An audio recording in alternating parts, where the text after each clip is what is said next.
All right, y'all, welcome to the Scott Horton Show. I'm the director of the Libertarian Institute, editorial director of antiwar.com, and author of Provoked, How Washington Started the New Cold War with Russia and the Catastrophe in Ukraine. Sign up for the podcast feed at scotthorton.org or scotthortonshow.com. I've got more than 6,000 interviews in the archive for you there going back to 2003. And follow me on all the video sites and X at Scott Horton Show.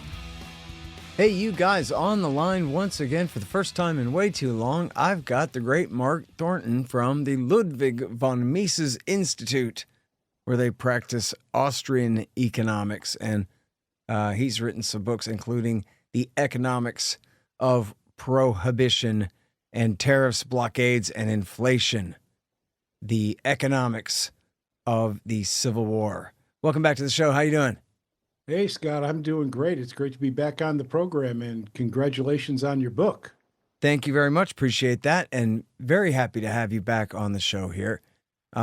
We've got important things to talk about, but way too many of them. In fact, I'm going to have to really try to narrow it down. There are two things I really want to pick your brain about today. And the first one is interest rates, and the second one is tariffs. And so I'm very interested, as you know, not interested enough to really do the hard work on it, but to have you on the show over and over again over the years to ask you about it. Austrian business cycle theory. Not only do I hate inflation, but I hate the way inflation booms and busts the economy all the time. And that's the thing that the Austrians are so right on that nobody else seems to pick up on very well. But so I have all kinds of questions about our current situation with the monetary system the way it is and all of that. And I guess maybe a good way to start this conversation off would be that there was talk about bringing Ron Paul in to audit the Fed. And then someone even said, hey, maybe you should make him the chair of the Fed. And I thought, oh, well, Donald Trump's not going to like the sound of that because Ron Paul is a hard money guy and Donald Trump is a real estate investor who's made it clear that he likes interest rates good and low. And in fact, I think he's even sort of implied that maybe he just nationalized the Fed and set the interest rates himself if they wanted to keep them too high compared to what he wanted, which was actually how I was sold the central bank in the first place when I was a kid. I was told that, well, the Congress will just always vote to inflate and never do the responsible thing.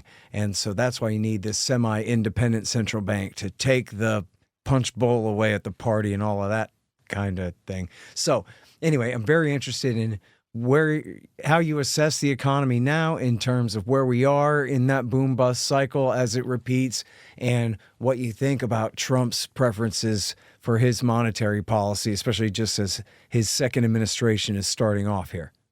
Wow, it would be great to have Ron Paul in charge of the Fed.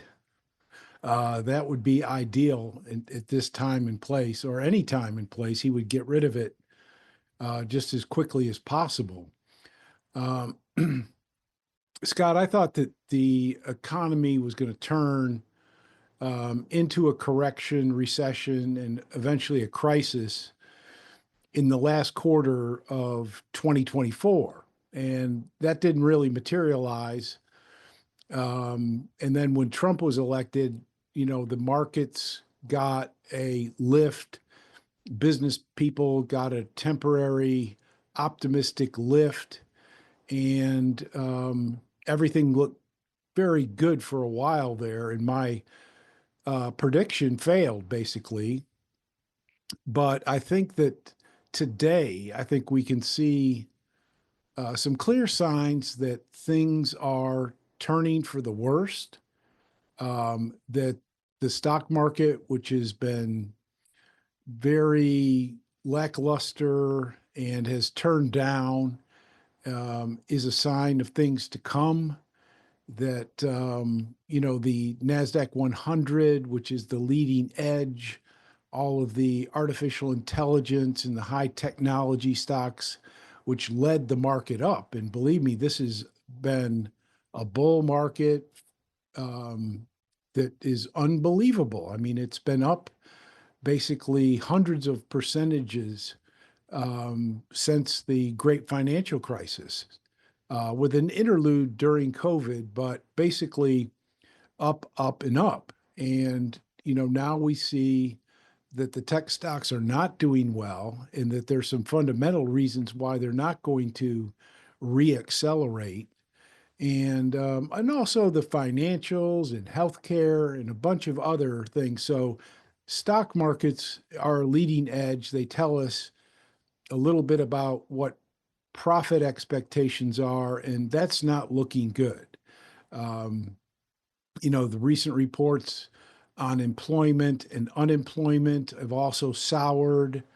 And so, and then you add on all of the chaos which President Trump's tariff policy implementation has caused. And I must say, as someone who pays a lot of taxes and never gets any benefits, um, President Trump has created circus like conditions in Washington, D.C., amongst all the bureaucrats and the media people and all of that. So it's been an interesting circus to watch.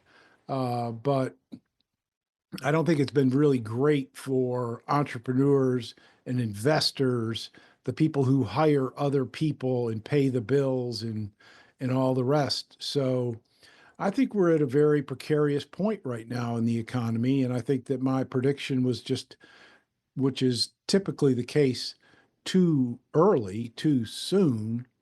I'm always expecting these things to happen faster than they actually do. But I think it's clear to me right now that markets are very upset, that they're not doing well. Gold is at an all-time high.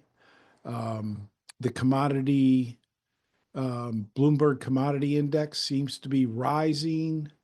And so all the numbers out there that I watch throughout the day, every day, seem to be turning, at least temporarily, in all simultaneously in a negative direction. So I think this leads into your, uh, concern about interest rates.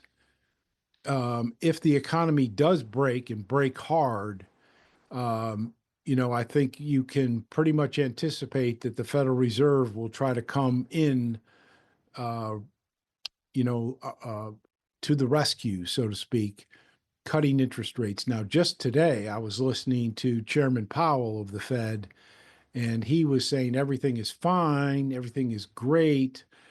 We don't anticipate having to cut any interest rates. We think we're going to stay the course in terms of returning to the 2% target, but they know and we know that they will react to cut interest rates and to try to, do the only thing that they can do, which is inflate the money supply in response to emerging crisis conditions. So this may take a while to become visible and tangible to the general public and the media. Um, there's signs, that they're showing a little sign of worries, but it's mostly about President Trump's tariffs and and the fact that he's announcing them and then delaying them and changing them and giving people breaks and delaying them and all that that is creating uncertainty. And it is, but that kind of uncertainty is not going to cause a recession. It's not going to cause an economic crisis to start, but that's the only thing that they can focus in on because they don't understand the Fed and what it does to the economy. They don't understand the Austrian business cycle theory at all. They don't realize that there is a huge economic problem that is not of Trump's doing. This all happened under Powell and Biden for the last 4 years plus, um, and so it's a trap, and it's I think it's being sprung right now, and the Fed is a creature of habit.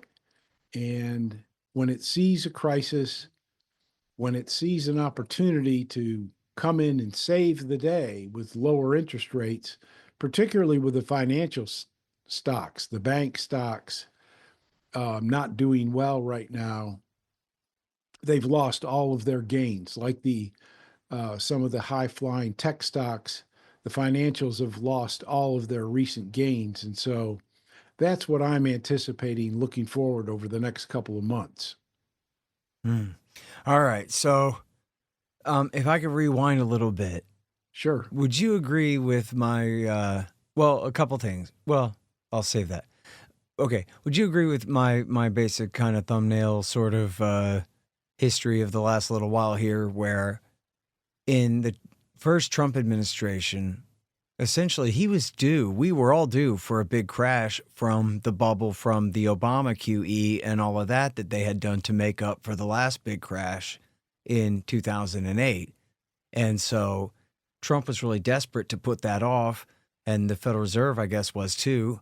And so they were inflating, and he was desperate to get reelected. But then the germ came, regardless of how it escaped from that lab, and in effect, what happened then was because of the lockdowns, that sort of played the role of Paul Volcker in the 80s, jacking up the interest rates by essentially forcing a recession, forcing businesses to stop doing business and stop taking out loans and expanding the money supply that way, and sort of force the recession that way. But then they created trillions of dollars to bail out all big business, especially, but also everyone they sent checks to, and massively inflated the money supply again, sort of in a replication of QE.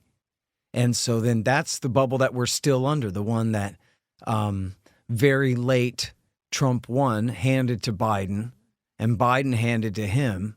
And I guess with Powell's raising of the interest rates, they would claim that they succeeded in creating a soft landing where they had a big bubble, but they sort of tamed it down without popping it, which is what Rothbard says they can never do. It always pops. And then so it sounds like, if I have that right, what you're saying is, no, Rothbard's right. It always pops. And that's what we're coming up on now, is essentially the air has got to come out of the bubble. And so there's a correction due, and it's coming. But then one more wrinkle in that is it not the case that Trump is doing everything he can to slash regulations and taxes, and all that is very stimulative and good for business, but that just means they're going to take out more loans and expand the money supply even more by taking loans out of new money, right? And all that. So do I have any of that right, and where does that leave us?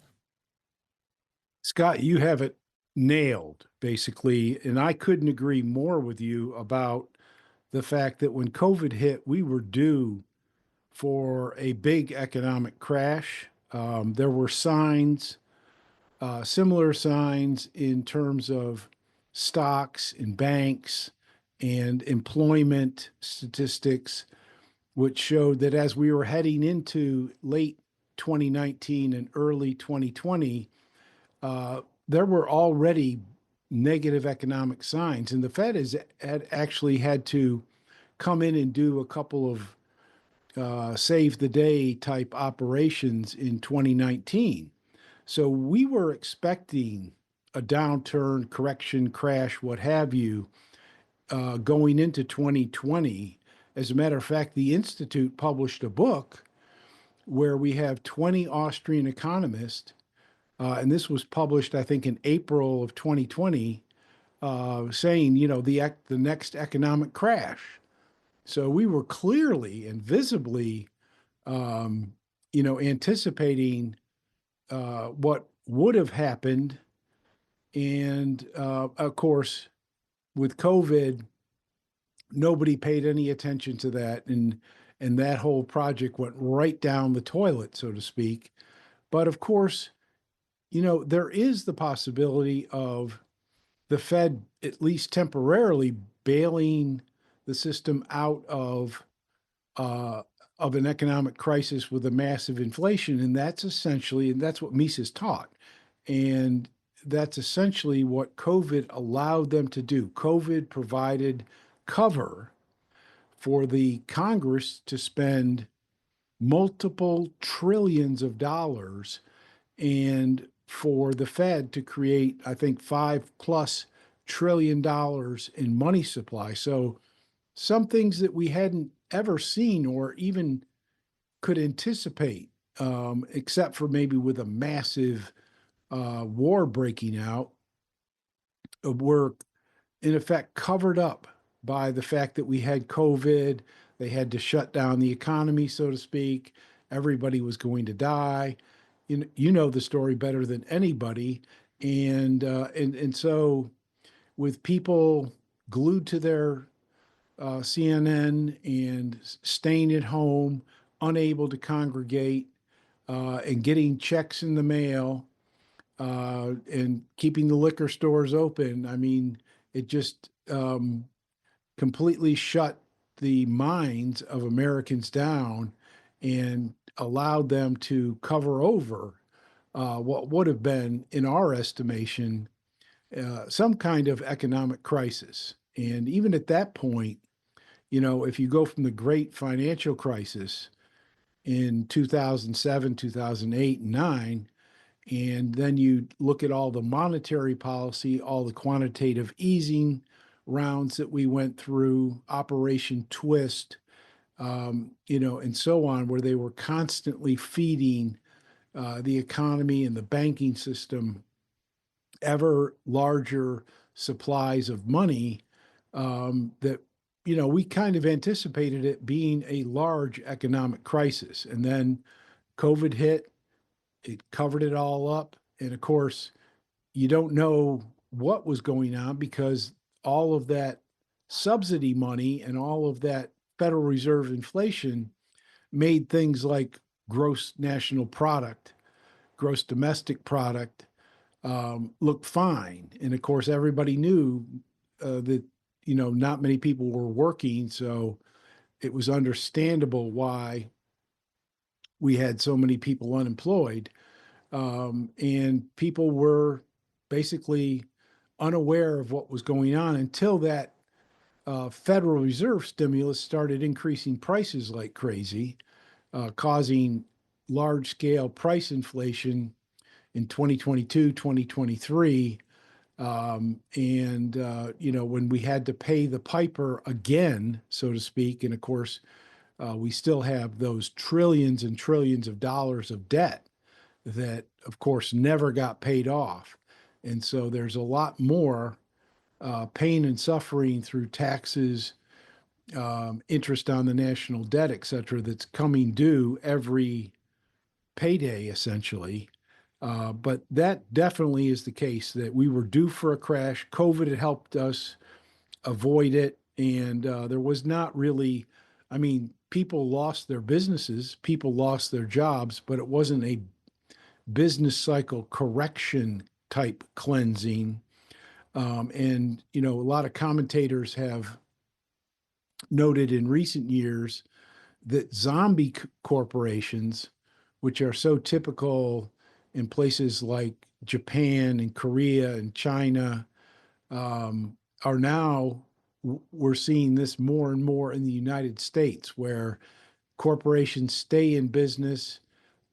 They can make their debt payments, but the companies are slowly eating themselves. Their balance sheets are shrinking, but they can make their payments with low interest rate, in a low interest rate environment, where there's plenty of extra government spending going on.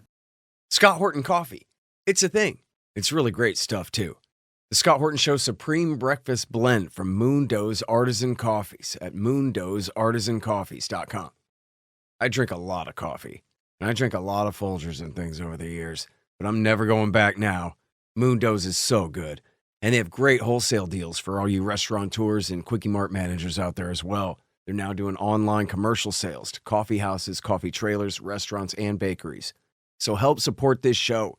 Drink anti-war coffee. Click the link in the margin at scotthorton.org or just go to scotthorton.org/coffee. Seriously, buy some. And thanks. Hey guys, I have some wasps in my house. So I shot them to death with my trusty Bug Assault 3.0 model with the improved salt reservoir and bar safety.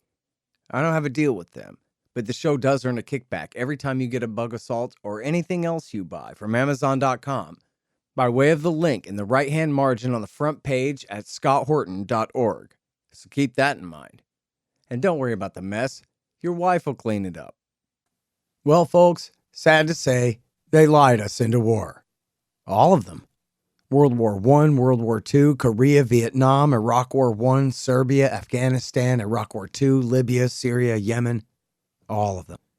But now you can get the ebook, All the War Lies, by me for free. Just sign up for the email list at the bottom of the page at scotthorton.org or go to scotthorton.org/subscribe. Get All the War Lies by me for free. And then you'll never have to believe them again. And then, we don't really know, of course, exactly the total impact of President Trump and his policies. Like I said, it's great theater. I mean, government bureaucrats getting cut, programs getting cut, promises of deregulation, promises of drill, baby, drill. Those are things that are promising. But I would note that, most states, individual states have regulatory systems which independently prevent oil and natural gas drilling and mining and some of the environmental issues that have been holding up American extractive industries. I write about this on my podcast this weekend, and and then there's all sorts of regulations. So they have a lot of work to do, and the benefits of deregulation take place over a long period of time. I mean, it certainly raises the spirits of entrepreneurs and investors, but the full impact of deregulation, like if you look at telecommunications deregulation under President Jimmy Carter, it didn't have much of an effect right away. Yeah. It took a decade to And really have its impact. Am I right to be so cynical and dubious about even how just because of the monetary system that then when times are good and banks are doing well, say they slash some regulations and not just banks, but I mean, companies are doing well. That means that virtually always it means they're taking out loans to further their business, and that's new money, and that's always inflationary. Like just good times are inflationary necessarily because the monetary system is inflationary. So you're really damned if you do and if you don't kind of thing. Well, it all depends on the Federal Reserve's policy. If the Fed is holding interest rates artificially low, then business people cannot make accurate projections of the future, and they might get lured into making investments which ultimately might not be profitable. And this is the problem with having the Fed in charge of the banking system and in charge of the money supply and in charge of interest rates. So, I mean, this gets back to what you said right off the bat is that, we need a Ron Paul revolution type undermining of the Fed's ability to control these things. And ultimately, you have to get rid of it, either in fact or in reality. You have to take that power away and make banks completely independent and completely responsible for the types of loans they make. And of course, savers completely responsible for their deposits that they make in banks. So in a free market, depositors have to be insured of safety, and in a free market, investors and depositors and bondholders have to be insured that the bankers that they're associating with are making good loans, and that is certainly possible. That there's no doubt about that. But in the current situation, no one, and frankly, including Austrian economists, we don't know if banks are making good, solid loans or if they're making artificially stimulated loans. Yeah. Because you can't just match up the number that the Fed is is discharging, and are they really increasing artificially the balance sheets of banks, or are they completely on the sidelines? And we Mhm. want the Fed completely out of the picture. Now, so Mark, let me ask you this because I'm glad you had at least a chance to reference sort of offhand about the uncertainty caused by all this tariff policy. But I'll have to do a whole interview with you about tariffs on a different date because we're almost out of time here. But I wanted to ask you about this because I know that Robert Blumen and yourself were way ahead of the curve over at Mises.org in predicting the housing bubble and the housing crash during the W. Bush administration days. And as we all know, that was an absolute catastrophe. They call it the Great Recession because it was only second place to the Great Depression crash of 29, I guess. And then I was thinking about what you were saying about zombie companies there, and especially with the massive changes in social policy forcing everyone to work at home and all that. Seems like every major city in America has got to have what amounts to now a massively overdeveloped downtown full of empty office buildings. And I just wonder, and Lord knows, I mean, I'm from Austin where the distortions are in great part driven by increased demand. But at the same time, it was all funny money that everybody was buying these houses with. And so prices in Austin, I know this isn't exactly a measure of the whole country, but prices for a house in Austin are way up. I mean, they're down a bit, but they're way up from where they were in 2019, 2020. And I just wonder whether you and Robert Blumen see a massive 2008 style catastrophe coming. And you say tech stocks already crashing, you see recession, but what about, something so bad John McCain would have to suspend his campaign over it, Mark? Well, I think they all need to make sure they have plenty of diapers up there in Washington D.C. And I communicate with Robert Blumen on a fairly regular basis, and we're just been biding our time. And I don't want to put words in his mouth, but I am certainly anticipating a severe real estate problem. And I think the first cracks will come in commercial real estate. And I've heard some commentary fairly recently, but in the finance sector. And I think this may be the reason why the finance ETF is down pretty noticeably just recently. And that is that refinancing these zombie office buildings is going to become problematic, and they're going to have to go on to the market. And the Fed has been cajoling these participants to suspend everything and to just push things off into the future, hoping that things would get better.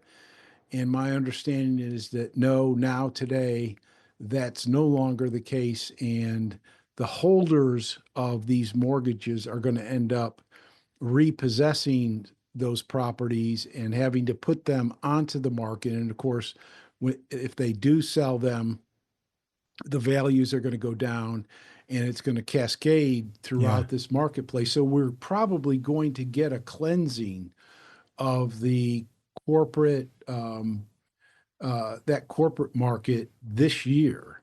And then of course, housing has been booming. In my area, it still is. And the price of lumber right now is over $600 a unit, Mm-hmm. and that's really quite high, and indicating that right now, and that may be partly due to the tariffs on Canadian lumber, but that the housing, that they're building a lot of housing, that housing prices are really high, and there's a big gap in between what houses are going for right now. Mm-hmm. They're very high quality houses too, and multi-unit housing, and what the market will ultimately bear after a cleansing process takes place. So Yeah. yes, I do. I see all the sectors of the real estate market, the commercial, the residential, the multifamily. It's all going to have a significant and noteworthy down phase correction. And I think that's going to be led by all of the various segments in the commercial sector.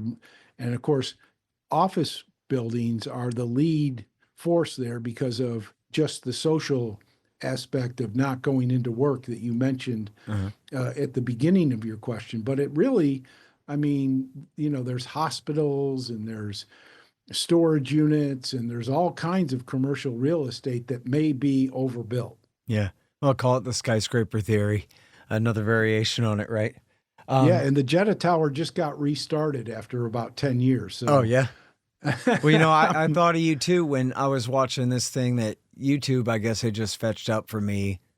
This guy, I've seen a few of his videos where he talks about, and he's looking at the economy through a soda straw. He's not Austrian, but he's saying, look at how absolutely ridiculously expensive these pickup trucks are.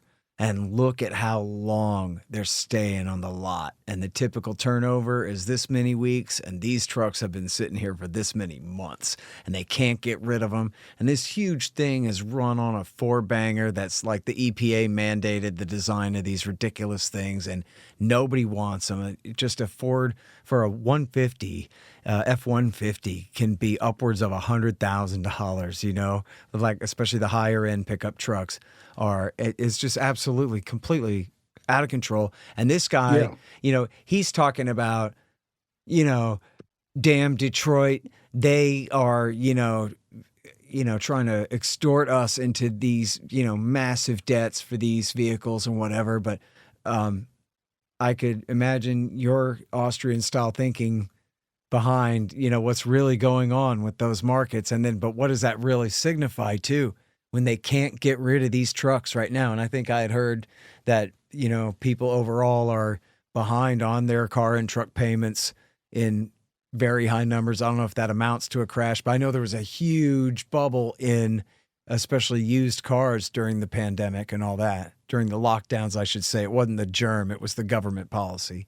Yeah, that goes hand in hand when people are making money in construction and real estate, and when houses are going fast, and of course the truck market was that way certainly last year. It's just it's slowed down, and the prices are just ridiculously astronomical. And Scott, I would point out, if your listeners want to tune into a positive opportunity, my podcast tomorrow on minor issues is going to be on extractive industries, mining, oil, natural gas, and why there may be some long-term opportunities in that area that it's been smashed by regulation. It's been smashed by the global warming ideology, and people not wanting to get into dirty industries, but it's really a cool industry that's turned extremely high tech with robotics and autonomous vehicles and all sorts of technology. And I think it's going to be an interesting, uplifting story that we're going to see over the next few years. So while most areas are going to be in a downturn, I believe, this is one area, bright spot in the U.S. economy, and really not just in the U.S., but around the world. Yeah. Well, Mr. Right About Everything all the time, Ron Paul buys gold. I don't know that he goes around telling people to buy gold, but I know he buys gold. So well, he's looking pretty smart again. I know. I'll tell you what. Okay. Well, listen, I'm so sorry that I'm out of time. I wanted to ask you all about tariffs and things too. I know there's a lot there, but it's been great to catch back up with you, and I hope we can do it again soon. Me too, Scott. And tariffs are going to be around for a while, so have me back on. Absolutely. All right. Looking forward to it. Thanks a lot. All right, you guys. And that is the great Mark Thornton. He is at the Mises Institute. That's the Ludwig von Mises Institute at Mises.org. Thanks for listening to The Scott Horton Show, which can be heard on APS Radio News at scotthorton.org, scotthortonshow.com, and the Libertarian Institute at libertarianinstitute.org.